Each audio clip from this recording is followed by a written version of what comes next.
I do believe that it feels so good kapag may mga katanungan ka or may mga gumugulo sa isipan mo and you have someone who could answer those questions in your mind, yung mga gumugulo sa isipan mo. Kaya nga, eto po ako ngayon kasi gusto kong sagutin few of your queries. So, ready ka na ba? Kasi baka malay mo, yung katanungan mo ang sasagutin ko.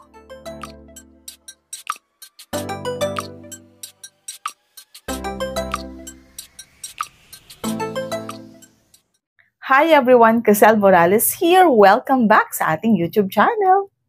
Okay, hindi na natin patatagalin to. So, here we go for the first query. Ayan. Naniniwala kasi ako na ang unang humihinang parte ng katawan ng isang tao ay mata. I don't know if you believe. Okay, let us proceed. First query, nanggaling kay Corina Rogelio. Okay, so hi Corina Rogelio, shout out sa'yo and here is your query. Sabi niya, question po, newbie lang po. Mag-try po sana akong mag-cash advance, kaso nag-error po. Ano po kaya ang possible reason? Thank you po. Okay, first thing we have to think, kapag nag-error ang ating cash advance, it's either hindi activated yung credit card mo or mali yung PIN na ginamit mo. Either one of those, I would like to know kung anong credit card yung hawak mo, kung saang bangko nanggaling yung credit card mo. Kasi if nag-error lang siya, kapag nagka-cash advance ka, you have to ask the bank, inquire from the customer service representative, tanungin kung bakit nag-error yung card.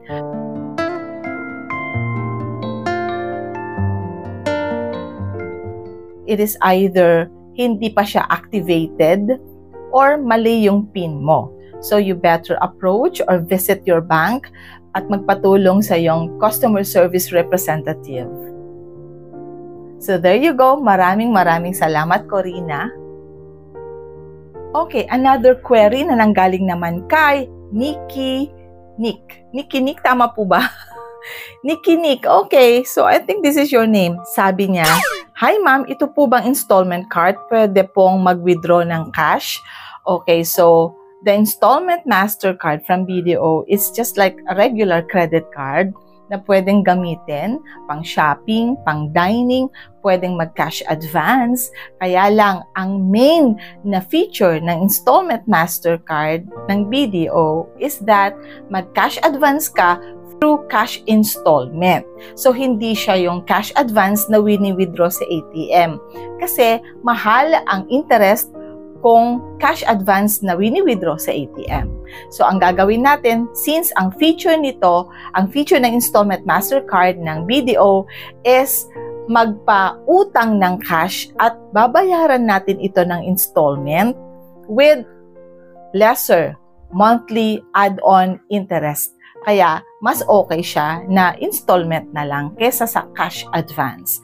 But then again, if you don't want to have an obligation na binabayaran mo for a period of time, at gusto mong cash advance and then babayaran mo rin kaagad para hindi ka magkaroon ng maraming interest as the days go by, then pwede rin naman. But I would just like to remind you na ang main feature or function ng installment MasterCard ng BDO is magpautang ng cash through installment.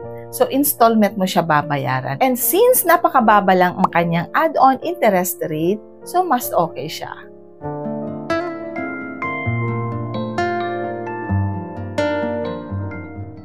But then again, nasa decision mo pa rin yan if you want to do the cash advance.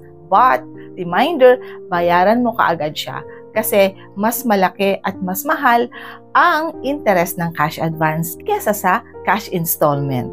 Okay, so there you go. Thank you so much, Nikki Nick. Ang saya naman ang pangalan niya. And then, I encountered one query.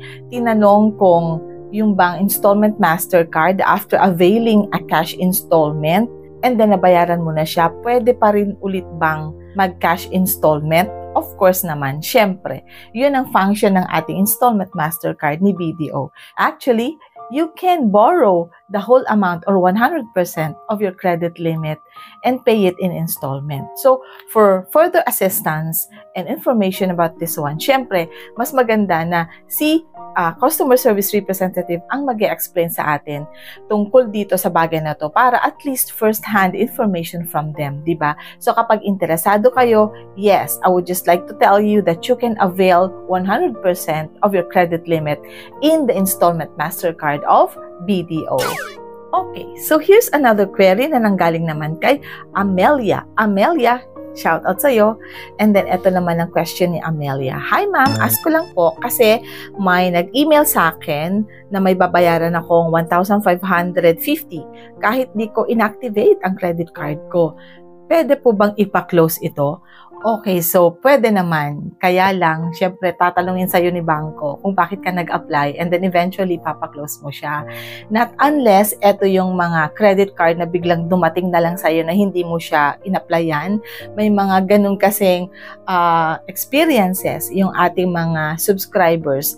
But then kung ito yung credit card na in-applyan mo and then biglang ipapaklose mo, parang baka sabihin ni bangko, bakit ba kaagad-agad nagbago yung isipan mo? So, importante kasi na titignan natin kung ang credit card na ina-applyan natin, kahit hindi pa natin ito inactivate, tignan nating maigi kasi baka ito yung self-activated credit card or ito yung auto-activated credit card na kahit hindi mo siya i-activate, but after several weeks, biglang mag-a-activate na lang siya. May mga ganong credit cards. Kaya importante na upon applying, mag-inquire tayo ng maigi kay bangko. Kung ang credit card na to, may ganong feature na biglang mag-a-activate na lang kahit hindi mo pa siya inactivate. Okay? So, yan, importante, no? Take note of that. It is very important to inquire from our customer service representative para hindi tayo maloka pagdating ng araw. Biglang may babayaran ka na. Katulad ni Amelia, sabi niya, hindi pa naman niya inactivate yung credit card, pero nag-email na sila na meron na siyang babayaran na 1,550. Nakakaloka talaga. Ang laki ng halaga na yan, na 1,550. And to think na magbabayad ka ng annual fee na hindi mo naman ginagamit ang services ni bangko or ang services ni credit card. Better yet, ipa-deactivate mo na lang siya or ipa-close mo na lang siya, di ba? So, for more information about that, yes, you can ask for the closure or cancellation of your credit card, Amelia, but kailangan kausapin mo muna si bangko or si customer service representative ng bangko mo or ng credit card mo para they will be the one to explain deeper kung ano yung magiging effect pag nagpa-cancel ka or nagpa-close ka ng credit card. Okay, so there you go. Maraming salamat, Amelia. Okay, another query na nanggaling kay MKL JMS. So, shout out sa iyo. Thank you for dropping your comment and thank you for the trust. Okay, may tumatawag. Sandali lang po.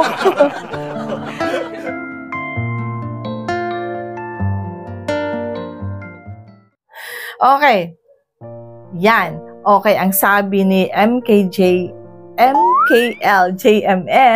sabi niya, what if po unemployed but existing credit card holder sa BPI for 1 year na po?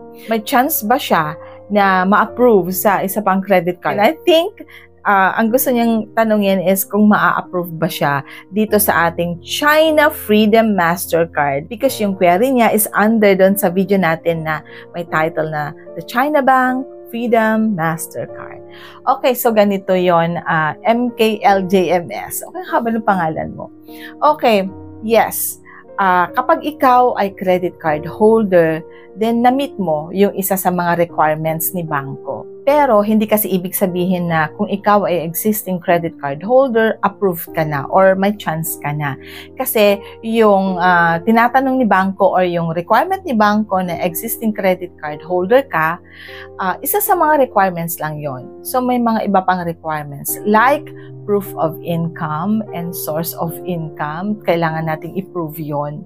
So importante na makapag-provide tayo ng payslip or proof of income kay bangko para maisip ni bangko na kaya mong bayaran yung credit card limit na ibibigay niya sa'yo. So, importante pa rin, we have to prove na kaya nating i-sustain or kaya nating magbayad ng ating mga credit card bills. And one way to prove that is to show them that we are employed and that we are receiving a salary, showing na tayo ay may sinusweldo o may tinatanggap na sweldo monthly.